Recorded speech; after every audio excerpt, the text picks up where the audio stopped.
tarde a todos. Muitíssimo obrigada por estarem presentes no nosso fantástico ciclo de tertúlias na biotecnologia. Nós temos connosco um orador muito especial. Penso que todos presentes saberão que o nosso orador convidado, Joel Cleto, é arqueólogo e historiador, nasceu no Porto, bem depois de mim, e é professor na European Business School, ISAG, e há mais de 10 anos que apresenta no Porto Canal diversos programas sobre os temas que lhe são mais caros e próximos, como a história e o património do Grande Porto, os caminhos de Santiago e a arqueologia pré-histórica. É autor de numerosos livros, de dezenas de ensaios e estudos científicos, já foi premiado pela Associação Portuguesa de Museologia, também recebeu medalhas de ouro, medalha municipal de mérito, grau ouro, das autarquias do Porto e de Matosinhos, e por isso é de facto uma personalidade singular. É um privilégio para nós poder contar durante a próxima hora com a presença, tempo e atenção do Dr. Joel Cleto, a quem agradeço em nome da Escola Superior de Biotecnologia e em meu nome pessoal, e a quem passo agora a palavra. Doutor, se puder. Muito bem.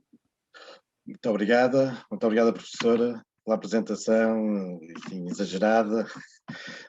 E começo por agradecer, obviamente, à Biotecnologia, à Universidade Católica, este convite. É para mim sempre um enorme prazer poder trazer a memória, a história, o património nestes encontros trans-interdisciplinares. E por isso agradeço a oportunidade que me dá. O tema que me propus aqui abordar é um dos meus temas preferidos de investigação e, sobretudo, de divulgação, e por isso tenho aqui um enorme desafio, que é tentar sintetizar uma paixão em escassos minutos, mas bem, se alguma coisa a televisão me tem ensinado nestes anos é, de facto, até que ser muito rigoroso com os tempos, e por isso vamos lá ver se consigo mesmo cumpri-los. Bom, na tarde do passado dia 31 de dezembro, o arcebispo de Compostela dirigiu-se para a sua catedral e aquilo que seria habitual, que era entrar pela grande fachada, pela grande pórtico voltado para a Praça do Obradoiro, provavelmente a esmagadora maioria de quem nos está agora a acompanhar conhece aquela fantástica fachada barroca. Desengane-se, nessa tarde, dia 31 de dezembro, ele não entrou por aí, portanto não entrou pela fachada do Obradoiro, não, por isso mesmo também não passou por essa segunda fachada, ainda mais espetacular que a Catedral tem, espetacular dando a sua dimensão, mas na sua arte, que é a fachada anterior àquela que nós hoje observamos, e por isso está ligeiramente recuada em relação àquela que hoje se pode observar, a fachada medieval, o famoso Pórtico da Glória, considerado uma das obras-primas da arte medieval europeia, e que no século XVIII o arquiteto e os responsáveis pela construção da nova fachada tiveram cuidado de a manter, e por isso quando entramos na Catedral de Compostela passamos não por uma, mas por duas fachadas. Mas a verdade é que na tarde do dia 31 de dezembro o arcebispo não entrou por aí. Poderão pensar, bom, entrou por uma das duas também belíssimas entradas laterais, coincidentes com o transepto, ou nomeadamente a fabulosa fachada voltada para a Praça das Pratarias, também com obras fantásticas dessa transição do românico para o gótico. Não, desenganem-se, também não foi por aí que o arcebispo entrou na tarde do dia 31 de dezembro na sua catedral. Então, por onde é que ele entrou? Literalmente pelas traseiras. Ele dirigiu-se para a cabeceira, do lado de fora, para a cabeceira da catedral, e, dirigindo-se para uma parede, aparentemente uma parede, daquela que é conhecida como a Porta Santa, e num ritual que se vem arrastando desde pelo menos o início do século XVII, batendo na parede com um pequeno martelo em prata, pediu autorização ao santo, a Santiago, para deixar entrar na catedral os pecadores. E depois de fazer, bater com o martelo na parede, a parede começou a ser desmontada e abria-se assim uma porta. Essa Porta Santa, que só algumas vezes por século é aberta e que neste ano de 2021, excepcionalmente, está aberta. Com este ato marcava-se também o início do Ano Santo Compostelano, ou, se quiserem, o Chacoveu. 2021 é Ano Santo Compostelano, é Chacoveu, desde que, nessa tarde de 31 de dezembro, o arcebispo abriu essa porta até 31 de dezembro deste ano de 2021. O que é que acontece de tão especial em 2021 para ser considerado Ano Santo Compostelano? Bom, uma circunstância que acontece em cada século a um ritmo de 6, 5, 6 e 11 anos. E depois, passados 6, 5, 6 e 11 anos. Que ritmo é este? É sempre que o dia 25 de julho, dia de Santiago, coincide com um domingo. E quando coincide com um domingo, então, as autoridades religiosas consideram Ano Santo Compostelano. Claro que fazer a peregrinação até Compostela sempre foi reconhecida, sempre recebeu importantes indulgências por parte da Igreja, mas fazer a peregrinação, visitar o túmulo do apóstolo num ano santo, enfim, dá origem, dá direito, entre outras coisas, à indulgência plena ou plenária, enfim, o perdão de todos os pecados.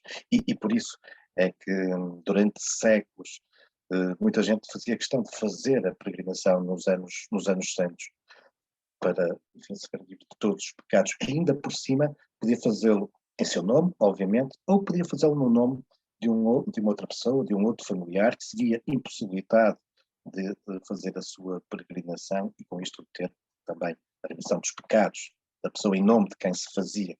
Os famosos pagadores de promessas. Isto até era válido também em relação a quem tinha falecido. Era possível fazer, em nome de um falecido, fazer a peregrinação no Ano Santo e obter com isso o perdão dos pecados do falecido. Daí a famosa frase popular, provavelmente já ouviram, que a Compostela, a Santiago, se não se vai em vida, vai-se depois de morto. E até havia algumas pessoas, enfim, mais endinheiradas, com bens, que faziam testamentos e, por exemplo, nós temos referência a isto já no início do século XIV, gente que ao fazer o seu testamento dizia, sim senhor, deixo isto aos meus herdeiros, mas os meus herdeiros só poderão entrar na posse dos bens se, à data da minha morte, eu ainda não tiver feito a peregrinação, então eles terão que fazer em meu nome a peregrinação até Compostela e só depois poderão ficar com os meus pais. Enfim, mas o que é que está então por detrás desta peregrinação? O que é que leva tanta gente ao longo de séculos até estes confins da Europa? E eram os mesmos confins da Europa, não se esqueçam, nós estamos neste extremo da Europa, da Península Ibérica, este lugar onde o mar termina, começava na Idade Média, o enorme oceano desconhecido. Nós éramos o fim da Terra, o fim do mundo, literalmente. Por isso mesmo é que ainda lá temos, no extremo da Península Ibérica, neste noroeste, aqui na Galiza, o Cabo Finisterra, o fim da Terra. Bom, mas então, o que é que está por detrás destes caminhos de peregrinação? Bom, presumo que todos, obviamente, sabem, mas só recordar-vos que, segundo a tradição, segundo uma crença muito arraigada, é em Compostela que se encontra o túmulo de um dos 12 discípulos de Cristo, Tiago. Segundo a geografia, isto é, a biografia do santo, após a ressurreição de Cristo, após a sua subida aos céus, e quando ele lança o apelo aos seus discípulos para ir espalhar a boa nova por todo o mundo, o momento em que os discípulos se tornam os apóstolos. Segundo a tradição, Tiago fica com uma das missões mais difíceis, ou seja, levar a mensagem da boa nova, do cristianismo, até aos lugares mais recônditos do mundo daquele século I, daquele mundo do Império Romano à volta do mar Mediterrâneo, e para quem estava ali, do outro lado, na Judeia, na Palestina, o fim do mundo era exatamente este lugar que há pouco vos descrevi, era cruzar o Mediterrâneo para norte, para a Europa, e vir até aos confins da Europa, até à Península, que era de facto o fim, marcava o fim do mundo, o fim da Terra, em em relação ao oceano. E, segundo a tradição, é para aqui que Tiago vem. Tiago desenvolve, portanto, é o pioneiro, o precursor da cristianização da península, daqui vai convertendo muita gente ao cristianismo, mas a dada altura ele tem, embora ele tenha centrado fundamentalmente a sua missão apostólica, conta-nos a tradição, no noroeste da península, nem por isso se isentou de fazer algumas incursões mais para o sul, mais para o interior da península, e certo dia estava ele em Saragossa, e eu estou obviamente aqui a abreviar a geografia, a abreviar os episódios lendários em torno da presença de Santiago na península. Dizemos que num dia em que ele tinha feito uma incursão ao longo das margens do Ebro, estava mais precisamente em Saragossa, ele vai ter um encontro miraculoso com a Virgem. Aliás, este é considerado um dos primeiros milagres de Maria, o milagre da bilocação. Ela está em dois lugares ao mesmo tempo. Ela mantém-se em Jerusalém, mas ao mesmo tempo ela surge a Tiago, aqui em Saragossa. Ela traz uma mensagem de Cristo. Maria tinha tido uma visão do seu filho, que lhe tinha pedido para vir à Península Ibérica, encontrar-se com Tiago e dar-lhe a indicação de que estava na hora de ele regressar à Palestina. E é esta mensagem que Maria transmite a Tiago. E aqui temos a origem também daquela que é uma das mais fortes devoções marianas espanholas, por todo o mundo católico. Porque Maria é transportada por anjos numa nuvem até a beira de Santiago. E fala para Santiago do alto de uma coluna. E esta representação de Maria sobre uma coluna vai passar a ser uma das maiores devoções marianas, nomeadamente, como dizia, em Espanha. E é muito habitual nos caminhos de Santiago, particularmente nos vários itinerários que cruzam Espanha rumo a Compostela, é muito habitual no interior dos templos, nós vemos uma associação entre a imagem de Santiago e esta imagem de Maria sobre uma coluna, mesmo em destaque na Catedral de Compostela. Claro que eu estou a dizer coluna, mas se em vez de ser coluna eu dissesse que ela falou do alto de um pilar, já percebiam que eu estou a falar, afinal, dessa fortíssima devoção a Nossa Senhora del Pilar. A Nossa Senhora do Pilar. Passa a brincadeira, vejam como um grande número de espanholas se chamam Maria do Pilar. De facto, é uma devoção mais forte que a Nossa Senhora da Conceição, ou obviamente que a Nossa Senhora de Fátima. Em Espanha, a Virgem do Pilar, a Nossa Senhora do Pilar, que, por exemplo, aqui, às portas da cidade do Porto, deu origem, já no século XVII, a que o antigo convento dos Agostinhos Descalços passasse a ficar associado, porque foi nessa altura erguido, lá está, a sequência da união dinástica do período em que Portugal está sob o domínio dos Filipes. Há muitas influências espanholas, até religiosas, nomeadamente de algumas devoções muito espanholas, como era o caso da devoção a Nuestra Senhora del Pilar. E este convento em Vila Nova de Gaia passa a ter um altar e uma famosa imagem dedicada a Nuestra Senhora del Pilar, e por isso todo aquele morro ficará depois associado ao culto a Nossa Senhora do Pilar, ao sol, à Serra Nossa Senhora do Pilar, Serra do Pilar, como hoje a conhecemos, e muitas vezes nem imaginamos o que está por detrás desta designação. Tiago vai acatar esta orientação da Virgem, regressa a Braga. Braga era o centro a partir do qual Tiago vinha organizando a sua igreja aqui na Península, e agora reparem aqui neste paralelismo.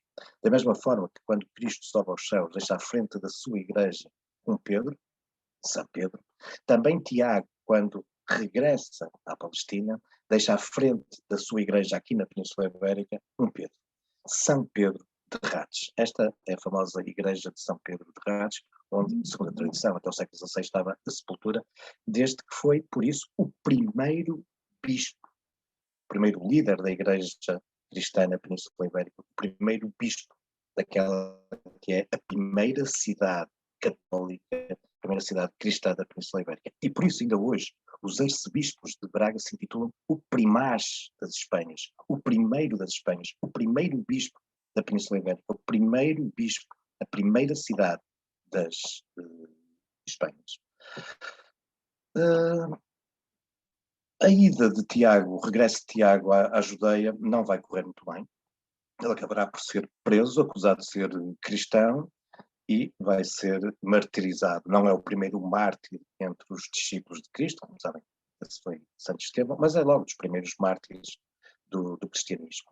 E agora a geografia, a lenda de Santiago, diz-nos que nesse seu regresso à Palestina ele tinha-se feito acompanhar de 2 discípulos seus, 2 homens da Península Ibérica que ele havia convertido ao cristianismo.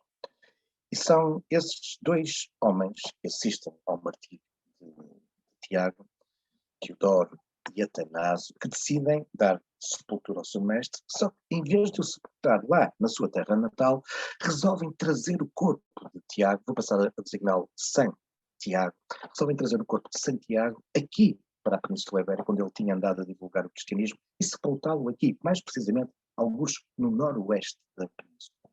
Dá-se então início àquela que é designada como a translácia, a viagem miraculosa que trará o corpo de Santiago desde Jerusalém até Compostela.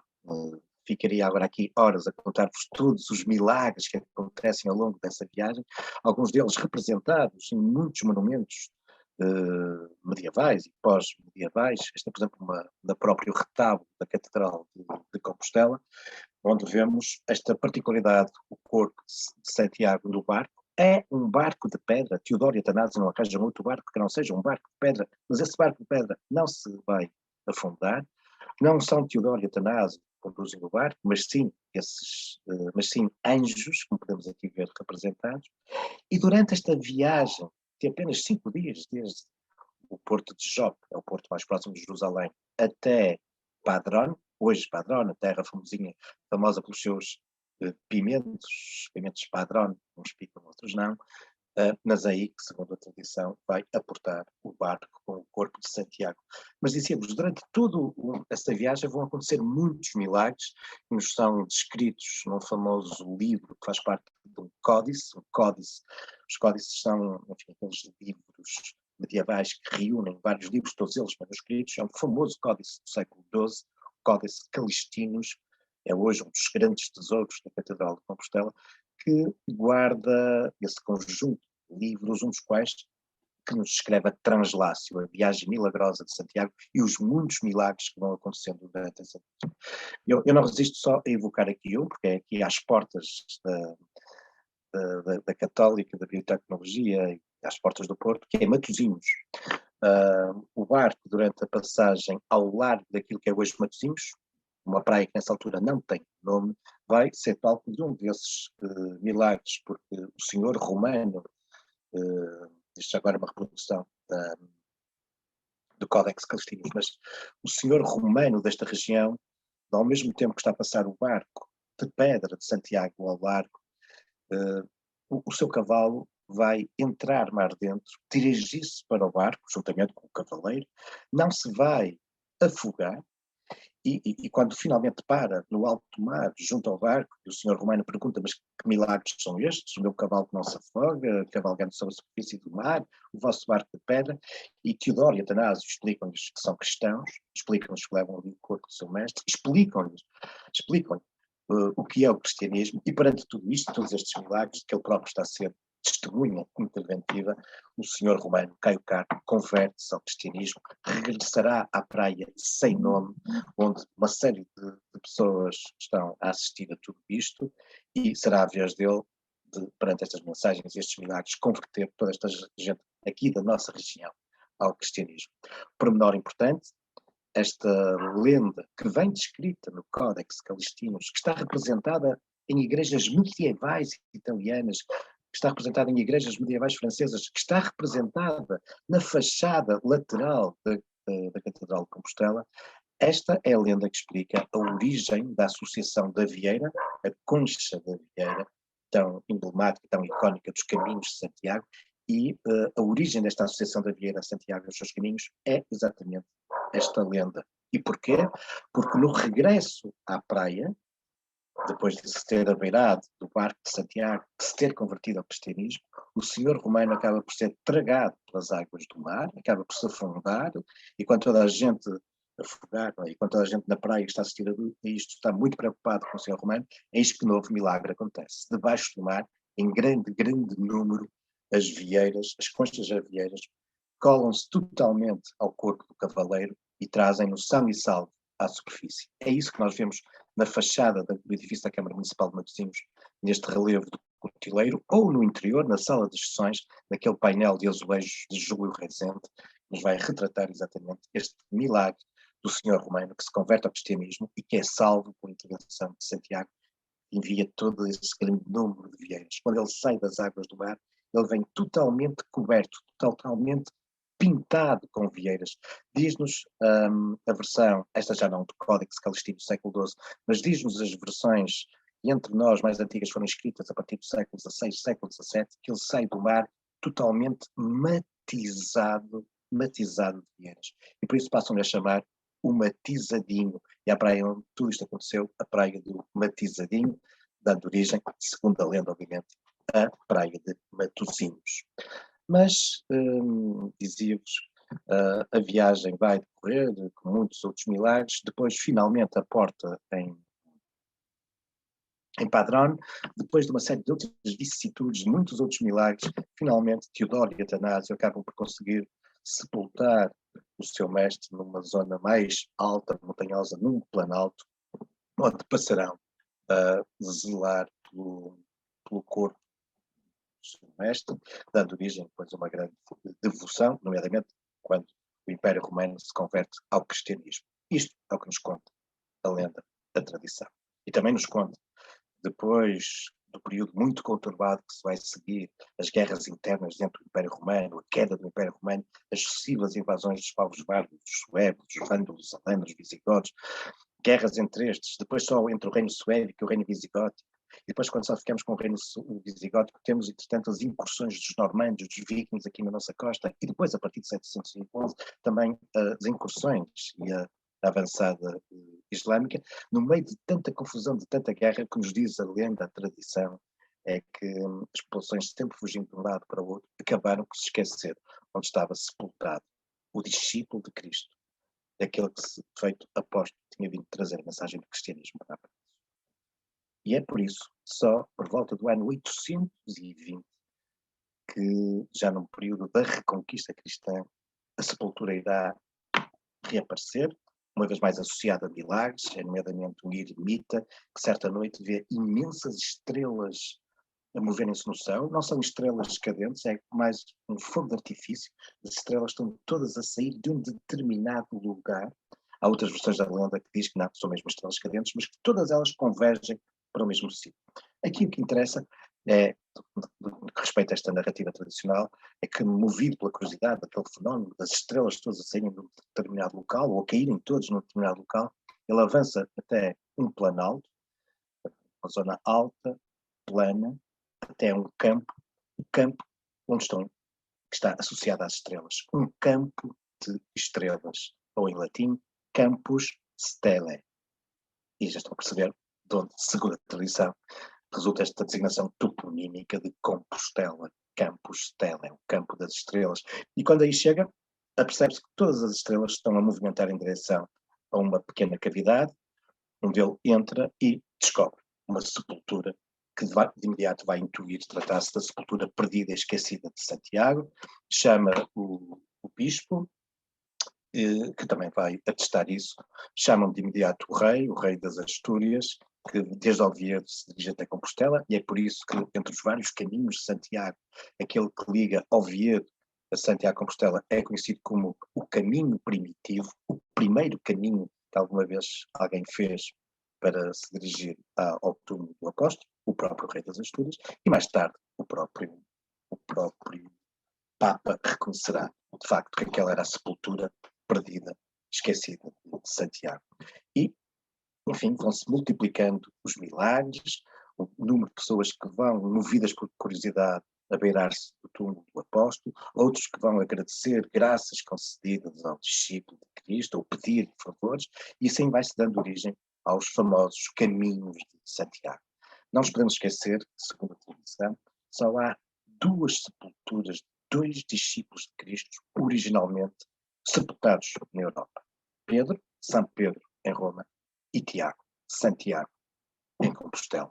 É verdade que temos noutros locais de Europa outras supostas sepulturas de discípulos de Cristo, mas aquilo que a tradição diz é que elas foram trazidas ou pelos cruzados ou por outros motivos miraculosos. Agora, sepultados originalmente na Europa, de facto, só São Pedro em Roma e Santiago em Compostela. E temos por isso a origem desses fabulosos caminhos desde muito cedo. Eu tenho estado a falar apenas e só da lenda, da tradição. Do ponto de vista histórico, nós sabemos que já no ano 825 já há registros de peregrinos que se dirigem para Compostela.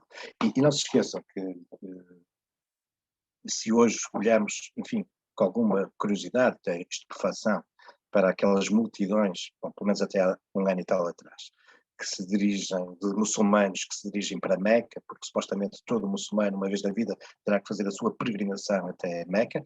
Importa dizer também que durante muitos séculos, supostamente, cada católico deveria, pelo menos uma vez na vida, fazer uma peregrinação até um dos 3 lugares mais sagrados do cristianismo, ou até a Terra Santa, Jerusalém, Terra Santa, ou até Roma, ou então até Compostela.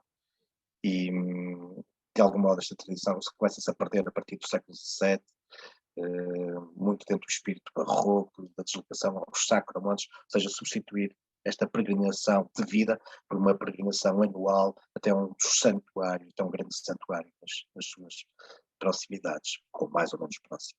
Mas, por exemplo, Dante, o famoso poeta italiano medieval, distinguia estes 3 tipos de destino pelos seus caminhantes. Dizia ele que quem se dirigia para Jerusalém eram os palmeiros, ainda hoje vemos muitas vezes a designação de palmeiros como um sinónimo de peregrino, e palmeiros porque eles regressavam da Terra Santa com uma palma, uma folha de palmeira, prova de que ali tinham estado. Dizia Dante que aqueles que peregrinavam em direção a Roma eram os romeiros, mas dizia também Dante que aqueles que caminhavam em direção a Compostela, esses eram os peregrinos, a verdadeira designação de peregrinos para aqueles que se dirigiam a Compostela. Bom, mas disso tenho estado a falar apenas da lenda. Mas com um olhar, enfim, de historiador, o que é que a história nos pode dizer sobre, de facto, a presença de Santiago, da sua ação apostólica na Península Ibérica? Bom, em boa verdade, não podemos dizer quase nada ou mesmo nada. As referências que nós temos na Bíblia, no Novo Testamento, em Atos dos Apóstolos, a Tiago, é que ele morre por volta do ano 42, de facto, martirizado e decapitado. Em Atos dos Apóstolos, esta é a única, muito curta, referência a Santiago. Em lado nenhum está dito que ele tinha ido em missão apostólica para a Península Ibérica e que havia regressado. Por outro lado, por volta do ano 58, na sua carta aos Romanos, São Paulo faz a única referência que nós encontramos no Novo Testamento à Espanha. São Paulo, na carta aos Romanos, diz que está a pensar, antes de chegar a Roma, de passar pela Espanha. Não sabemos se ele veio de facto ou não à Península Ibérica. Mas esta é apenas a única referência que temos na Bíblia à Espanha. E se pegarmos nas referências escritas das fontes mais antigas que temos de cristianismo na Península Ibérica, se pegarmos ainda em fontes romanas, como Paulo Orósio ou Idácio, ou já fontes visigóticas, como Santo Isidoro, em nenhuma desses textos escritos se faz referência, não fazem referência a quais são as origens do cristianismo da Península. Não dizem que é Santiago, também não dizem que não é, mas não há qualquer referência à presença apostólica de Santiago na Península. No século VI é que nos surge a primeira versão ligada à Igreja Greco-Bizantina, a primeira referência, só no século VI, de que Tiago tinha pregado na Espanha. E isso aparece-nos, portanto, lá no Oriente Mediterrâneo. No século seguinte, uma versão latina desse texto passa a circular entre nós. E terá sido inspirado nesse breviário do século VII que finalmente o o Julião de Toledo, em 687, refere que Tiago terá pregado em Jerusalém. Não refere, continua a não referir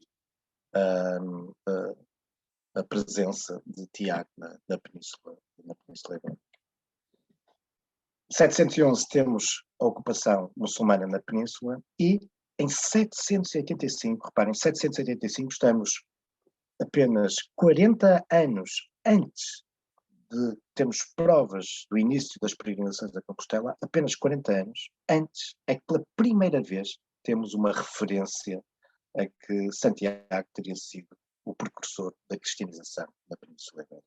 Antes, nunca temos a mínima referência a esse facto.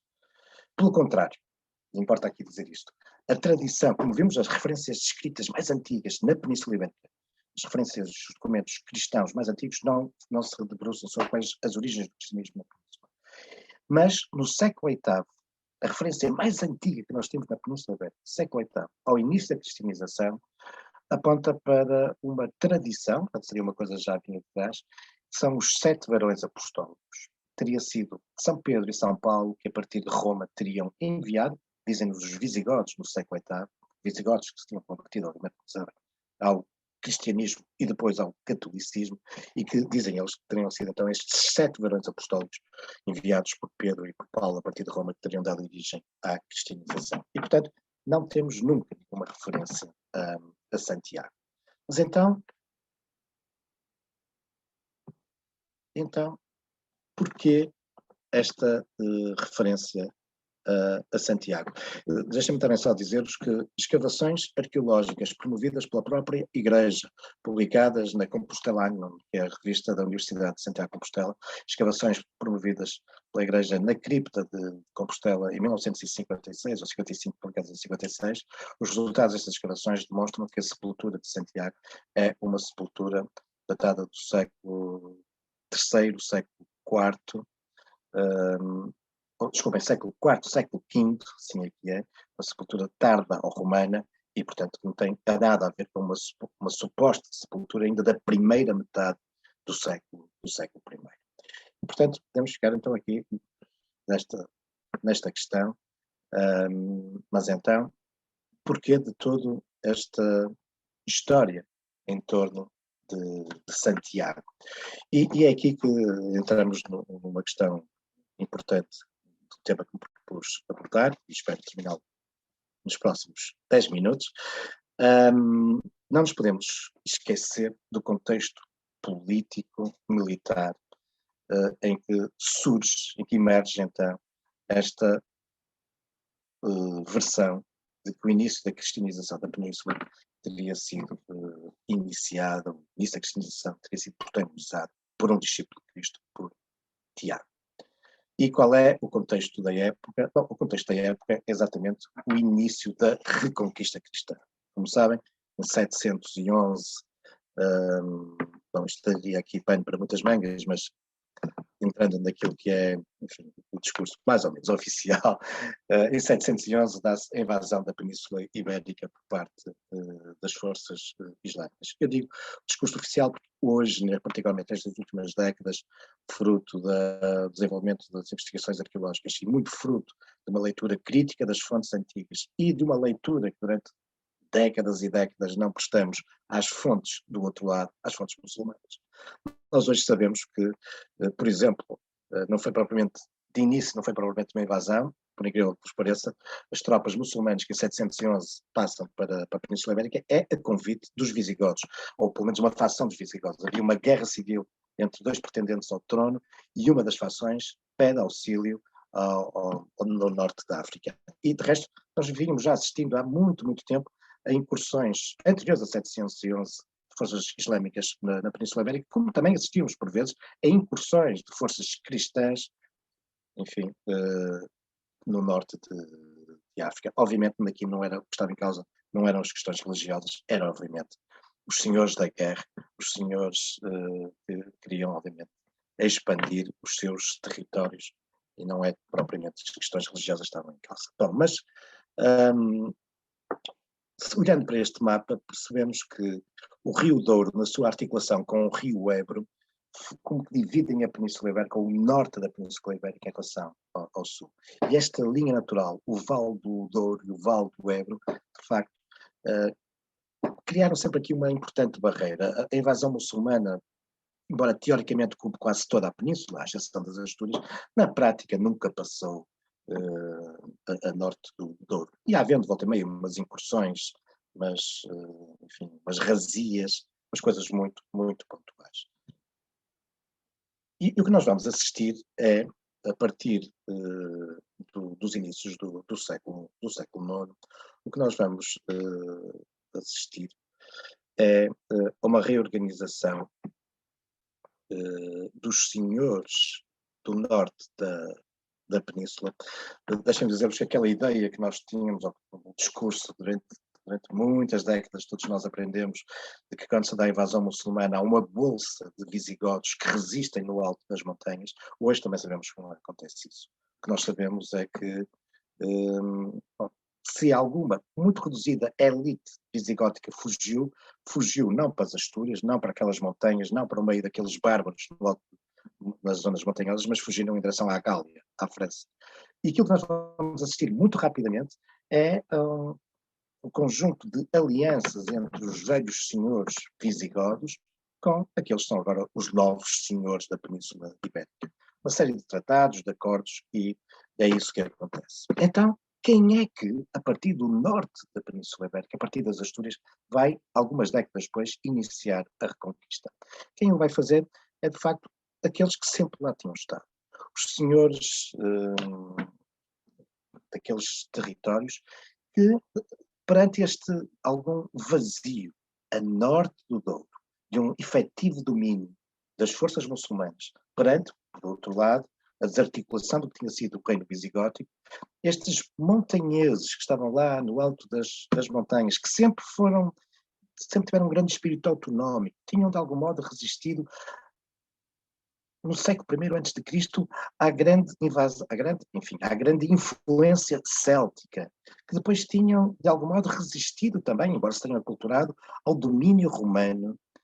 Vejam como, por exemplo, o basco, a língua basca, é uma língua que não só não é latina, como não é indo-europeia.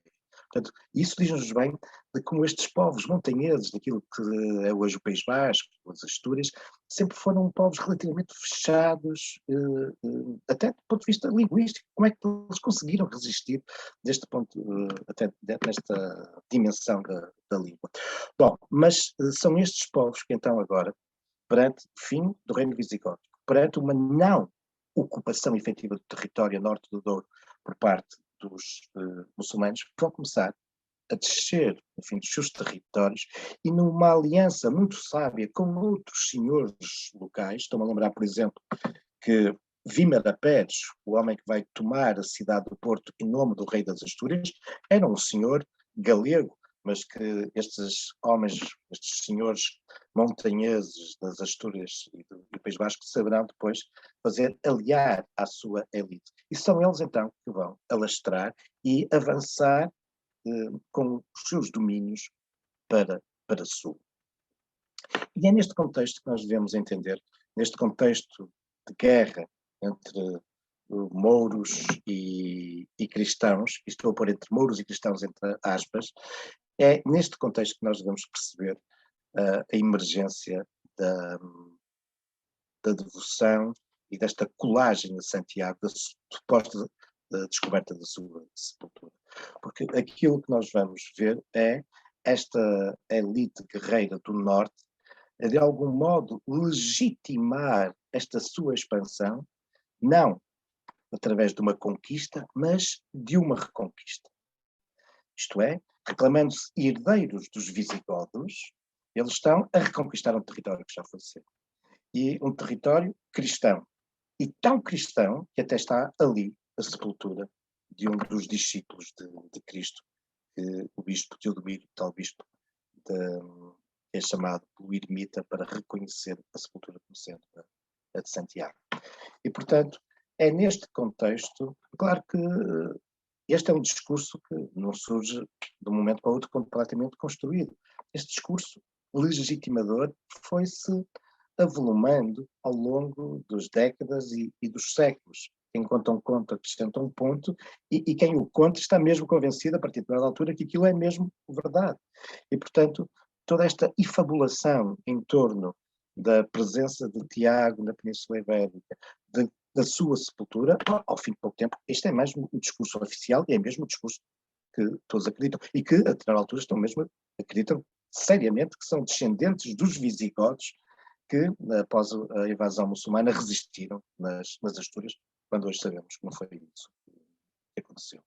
E este simbolismo de Tiago vai ser apropriado não só para legitimar esta conquista para o Sul, como se vai tornar também ele próprio um importante símbolo da resistência cristã contra os muçulmanos.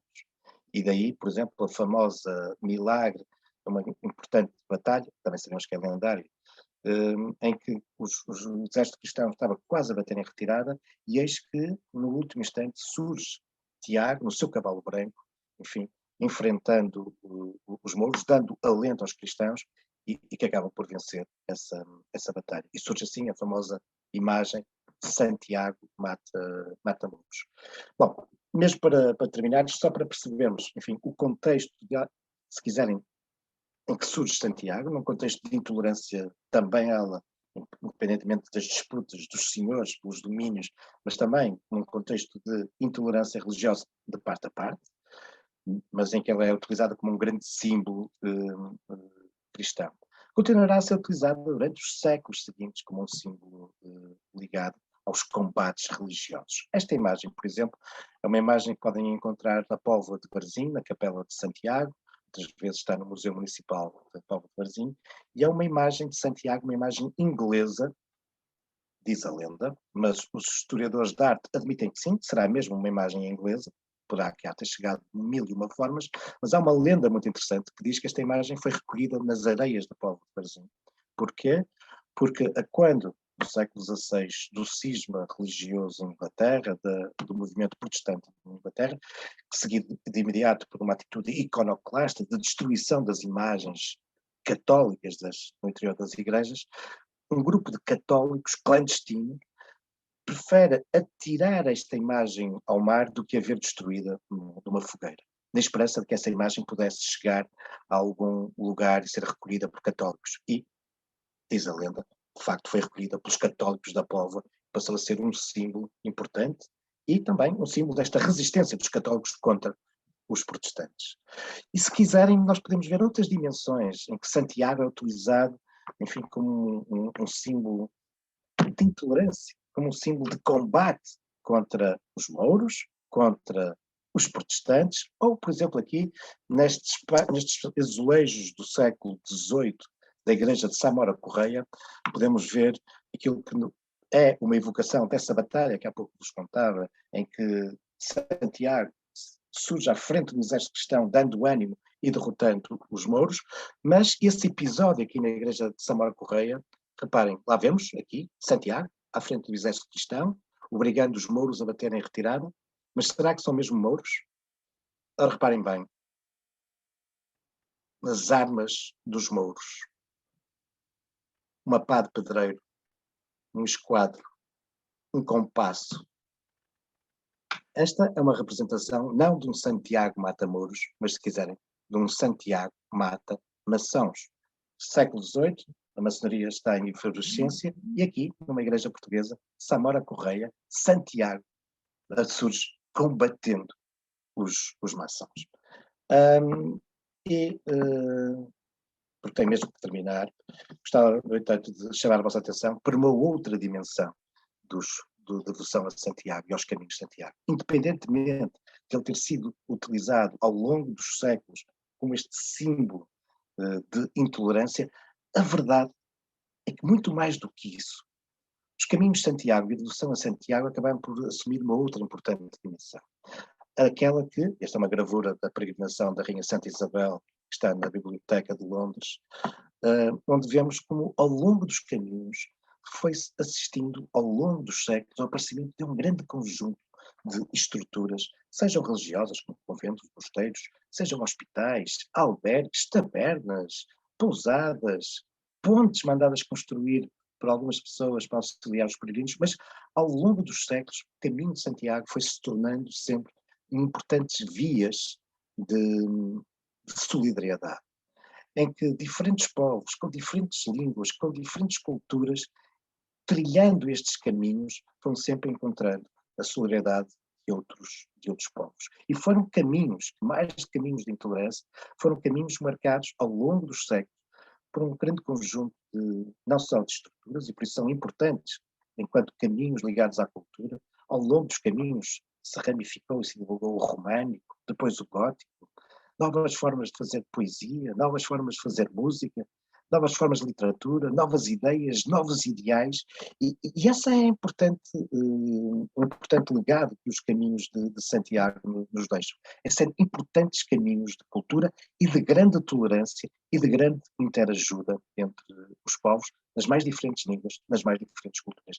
E é por isso que nos anos 80, primeiro o Conselho da Europa classificou o Caminho de Santiago como o primeiro itinerário cultural europeu e logo secundado pela Unesco, que foi classificando e vem classificando importantes troços dos caminhos de Santiago como património da humanidade. São hoje percorridos os caminhos de Santiago por gente das mais diferentes religiões, transformaram-se em caminhos ecuménicos, são sempre caminhos de espiritualidade, no sentido em que são caminhos que despertam um espírito de autorreflexão, de um encontro consigo mesmo, movidos ou promovidos, enfim, pelo isolamento, pelo desafio da autosseparação.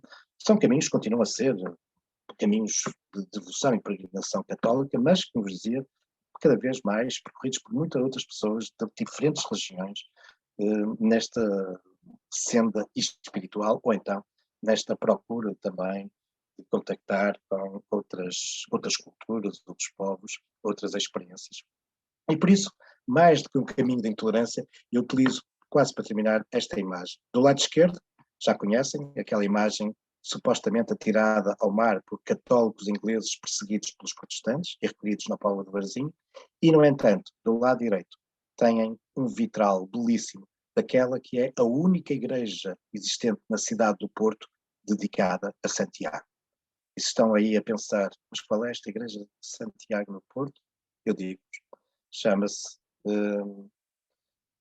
St. James Church, a igreja de St. James, a igreja anglicana de St. James. James, em inglês, é Tiago. E sim, a única igreja dedicada a Santiago na cidade de Porto é uma igreja protestante. É a igreja dos ingleses e que está consagrada a St. James, a Santiago. E acima de tudo,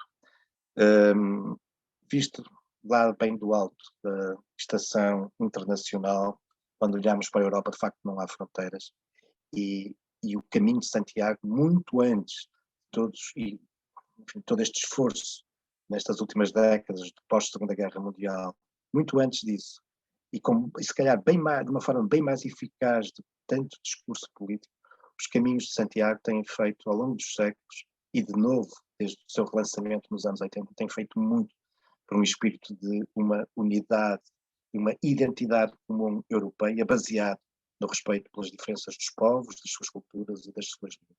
E esse é hoje, continua a ser a grande herança, o grande património que o Caminho de Santiago nos deixa, a ser um importante instrumento de união entre os povos, numa altura em que, por vezes, algumas nuvens escuras parecem ameaçar de novo a Europa. Peço desculpa, ultrapassei um bocadinho os minutos que me tinha proposto. Estou, obviamente, agora disponível para as questões que me queiram colocar. Obrigadíssima, professor. Foi muito interessante. Pela parte que me toca, aprendi imenso. Eu, como professora, adoro ser aluna e, portanto, valeu cada minuto da sua apresentação. Eu tenho questões que os meus alunos colocaram a priori, e eu gostava de lhe colocar algumas, obviamente não é possível colocá-las todas. A primeira é talvez demasiado pessoal, mas pergunta se quiser partilhar, naturalmente, Claro, qual claro. foi a sua maior aprendizagem ao percorrer o caminho? Qual foi a maior influência ou transformação que sentiu? Pois, essa é uma pergunta. hum, eu acho que foi se calhar aquilo com que eu agora estava a terminar, isto é, eu tinha consciência disso, mas percorrendo o caminho percebe-se de facto da grande diversidade de diferentes gentes oriundas de diferentes culturas e línguas. Percorrendo o caminho português para Santiago, importa dizer que os portugueses estão longe de ser a maioria. O caminho português para Santiago continua a ser, na sua maioria, percorrido por estrangeiros, a pé. Se falarmos em bicicletas, bom, os portugueses são os que mais usam a bicicleta, mas é de facto impressionante, percebemos, e estou-me a lembrar, por exemplo, de um pequeno café, restaurante, que existe em Pedra Furada, em Barcelos, que muito antes ainda dos anos 80, antes dos caminhos ressurgirem, a proprietária, na altura, era quase uma pequena tasca, hoje acabou por se transformar num restaurante até de alguma referência, mas hoje já gerido pelos filhos dessa senhora, e, e têm um registro fabuloso, porque eles, desde os anos 60, foram apoiando os peregrinos que passavam. E têm livro, entrar naquele café está repleto de recortes, fotografias que os peregrinos deixam, todos os guias internacionais do caminho português para Santiago fazem referência a esse café de Pedra Furada, mas o que eu acho fabuloso, que é mesmo tocante, chega a ser quase comovente, eles desde muito cedo têm uns livros onde os peregrinos que lá vão passando vão deixando mensagens. E é incrível, vemos as diferentes línguas, os diferentes alfabetos que nós encontramos, eles têm registro já de mais, agora não tenho de cabeça, mais de 100 países, gente oriunda de mais de 100 países que já deixaram lá as suas mensagens. E de facto, percebemos como um caminho de memória, de identidade, de património, que congrega tanta gente neste espírito de interajuda, de solidariedade. Essa é de facto talvez a grande marca, também aquilo que me toca. Claro que enquanto Certíssimo. alguém ligado às questões do património, obviamente eu também entendo que os Caminhos de Santiago são um veículo privilegiado para fazer com que as pessoas se relacionem com essas marcas patrimoniais de diferentes épocas. Mas tem mais Certo. perguntas. Esqueci-me de referir que esta questão tinha sido colocada pela Carolina Alves. Uma outra questão é se existe um impacto importante dos Caminhos de Santiago na população portuguesa, na vida atual em Portugal, que influência é que consegue identificar? Pergunta do António Cachara. Claro, nós podemos dividir isso em vários níveis, não é? Se calhar o mais imediato, se calhar até, enfim, também interessante, é o próprio impacto económico. Os Caminhos de Santiago têm hoje um impacto interessante, não nas grandes cidades, embora, por exemplo, exista um estudo muito interessante para Pontevedra, e Pontevedra é uma das grandes cidades por onde passa o caminho português para Santiago, onde não é nada despreciante o impacto na economia local que têm os caminhos. Mas, quando saímos das grandes cidades e vamos para pequenos lugares, hoje, o Caminho de Santiago vem crescendo de um modo exponencial nestes últimos anos, hoje tem já um impacto muito, muito relevante. Eu conheço alguns casos interessantes, por exemplo, há pouco mostrávamos uma imagem de São Pedro de Rades. Eu lembro-me quando surgiu o albergue em São Pedro de Rades, mesmo em frente existia uma pequena mercearia, uma coisa muito rudimentar, que estava quase para fechar. Bom, hoje se forem lá, é um mini supermercado que vive em grande parte, obviamente, daquele tráfego diário que passa pelo albergue. Olhem, voltando aqui ao Porto, o albergue do Porto, ali na rua Barão Forrester, está perto de uma churrasqueira que durante anos e anos fechava em julho e agosto. Deixou de fechar em julho e agosto, porque obviamente é a altura em que estão mais peregrinos no albergue e que vão lá comer ou buscar, enfim, levar para o albergue uns frangos assados. Mas, independentemente desta questão mais economicista, o que é muito interessante é perceber, vem desde sempre, tem a ver um pouco com aquilo que eu dizia no final da minha exposição, desde sempre que os sítios que são percorridos pelos peregrinos sempre encontraram pessoas disponíveis para os apoiar, um espírito solidário, um espírito, enfim, da tradição de apoio cristão, mas não só. E é interessante que hoje os caminhos de Santiago, os sítios por onde eles passam, adensaram muito é muito habitual aquela população que se passou a cruzar de um modo muito regular com os peregrinos, saudá-los, a famosa saudação, bom caminho, e portanto eu acho que tem também por aí um aspecto importante naquilo que é, e esse é um papel importante também do património, não só dos Caminhos de Santiago, mas estamos a falar dos Caminhos de Santiago, que é essa vertente muito importante que é de valorizar a autoestima das comunidades, a autoestima das populações, que se sentem obviamente valorizadas quando percebem que há gente que vem de fora e que valoriza o seu território, valoriza os seus monumentos e, portanto, esse é deixem-me só dar-vos um exemplo muito, muito interessante aqui na cidade do Porto, não tem a ver com os Caminhos de Santiago, mas tem a ver com o centro histórico do Porto. Quem hoje percorre aquelas ruelas à volta da Catedral, nomeadamente a Rua de Santana, a Rua da Pena Ventosa, vê que aquilo está tudo cheio de vasos, tudo muito florido. Não tem nada a ver com aquelas ruas que eu conheci enquanto arqueólogo lá escavei nos anos 90. E isto tem muito a ver com a autoestima da população. Este boom turístico dos últimos anos, o passar contínuo de turistas naquelas ruas, fez com que as pessoas que lá vivam fiquem, enfim, a sua autoestima cresce por quem por ali passa, quem vem de fora, reconhecer que aquilo tem valor, tem história, é bonito. E isso leva as próprias pessoas, elas próprias, embelezem ainda mais os espaços. Tem a ver com a autoestima das comunidades. Faz todo sentido. A Verónica Rezende coloca a seguinte questão: qual seria a peregrinação que mais gostaria de fazer olhando para o mundo inteiro? Só pela experiência. Bom, eu sou, como a professora disse, a minha base de formação e aquilo que eu costumo identificar é como arqueólogo.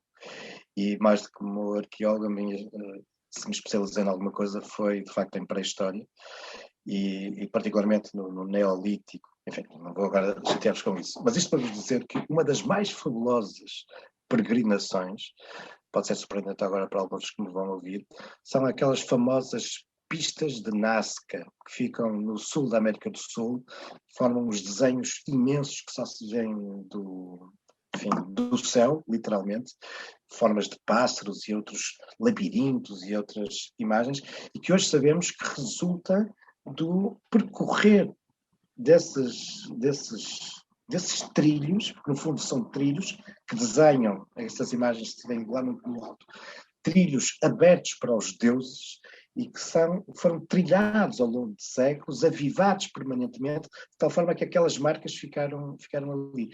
São trilhos de peregrinação, mas como eu não recordo o nome da aluna que fez essa questão, como ela, Verónica. A Verónica, como a Verónica obviamente sabe, e por isso é que me fez essa questão, de facto, há muitas peregrinações por todo o mundo, as peregrinações, por exemplo, dos hindus, as peregrinações nos Himalaias, as peregrinações no Japão, em que se vão saltando de ilha para ilha.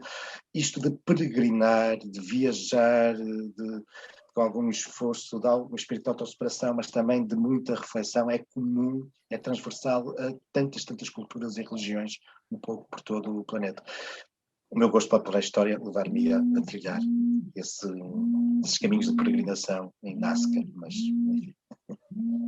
Talvez numa próxima oportunidade. Talvez. Eu aproveitava para lhe colocar uma questão minha.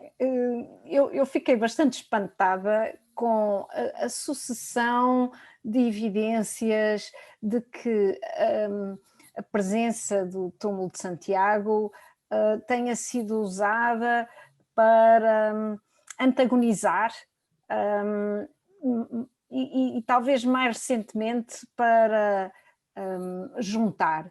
Acha que no futuro há alguma hipótese de voltar a haver uma guerra santa que use o Santiago como símbolo? Até que ponto é que não há uma tentativa constante de aproveitamento destes símbolos religiosos? Claro.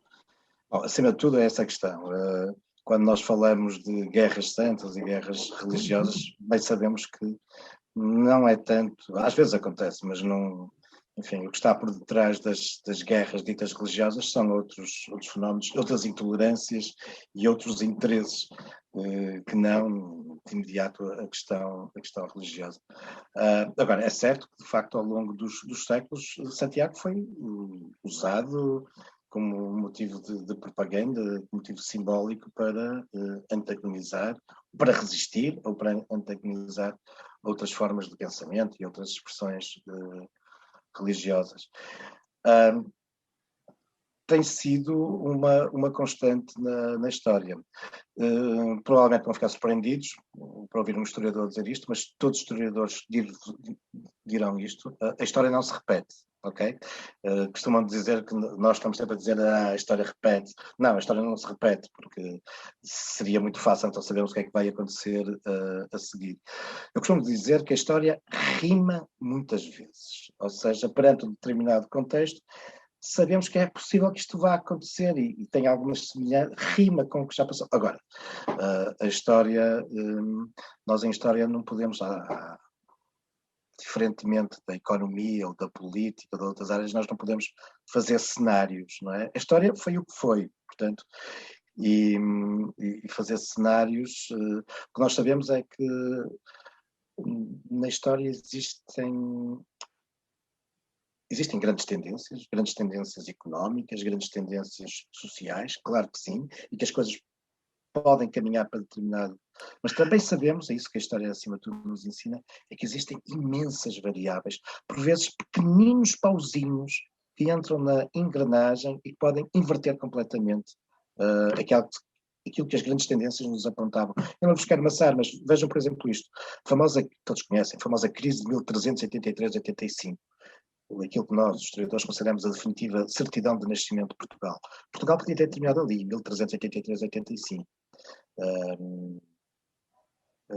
Porque a tendência que nós estávamos a encontrar por toda a Europa era que todos os pequenos reinos e condados em que a Europa se tinha dividido nos séculos anteriores estavam agora todos a fundir-se, a dar origem aos grandes países que depois irão caracterizar os séculos seguintes.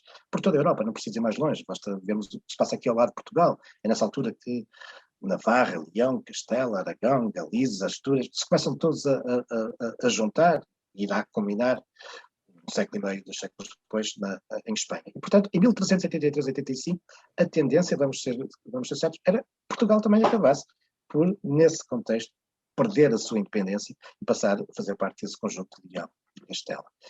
E tudo ia para aí, não fosse um conjunto de gente, muito em torno da burguesia, e os burgueses do Porto tiveram muito papel, tentar colocar no trono o que aconteceu uma única vez na história de Portugal, nunca tinha acontecido antes, jamais voltará a acontecer, mas colocamos no trono um bastardo, um filho ilegítimo de um rei, o que vejam que na época, século XIV, o que isto não teve até do ponto de vista mental, como isto era complicado. Mas mesmo assim ele não tinha grandes apoios. E o poderoso rei de Leão e Castela, depois vai ser derrotado, obviamente, em Aljubarrota, mas em 1384 ele está quase a esmagar o mestre de navios, o Dom João I. Ele cercou Lisboa e Dom João I está quase a render-se. Rendia-se e acabava-se a resistência do mestre de navios e Portugal, e provavelmente eu agora estaria aqui a falar-vos em castelhano. Seria essa a tendência.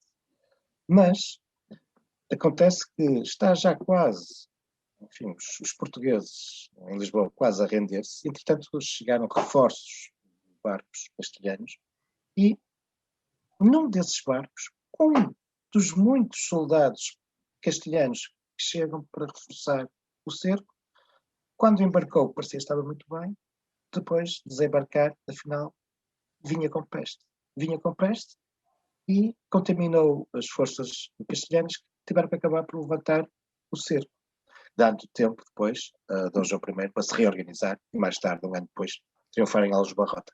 Agora vejam, a grande tendência era, de facto, Portugal perdesse ali a independência. A grande tendência política e social da época.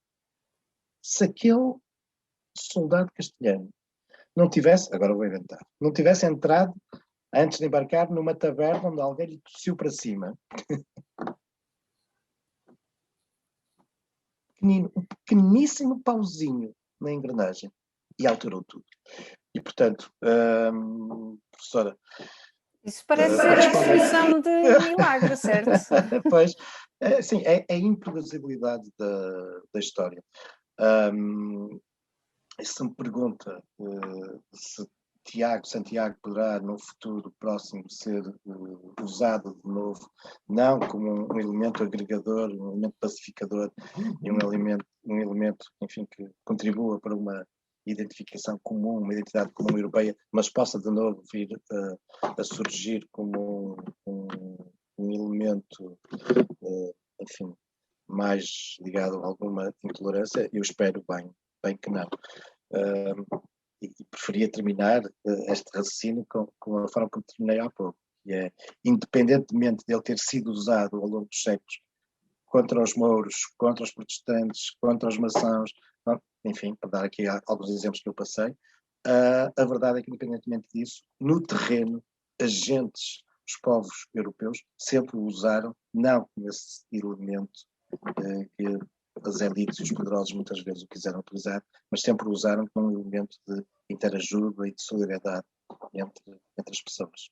Eu quero acreditar que os caminhos de Santiago vão continuar a desempenhar esse papel. E tomara que seja esse o contágio, de facto. Professor, muito, muito, muito obrigada pela sua colaboração, pelo seu tempo, pela sua disponibilidade, pela sua conversa, pela naturalidade com que nos trouxe tanta informação. Eu peço desculpa, foi assim um bocadinho a correr, mas... mas foi concentrado, que é como a gente gosta, e por isso um excelente trabalho para si. Muito obrigado, para vocês também. E até uma próxima. Até uma próxima. Muito obrigado a todos. Com licença.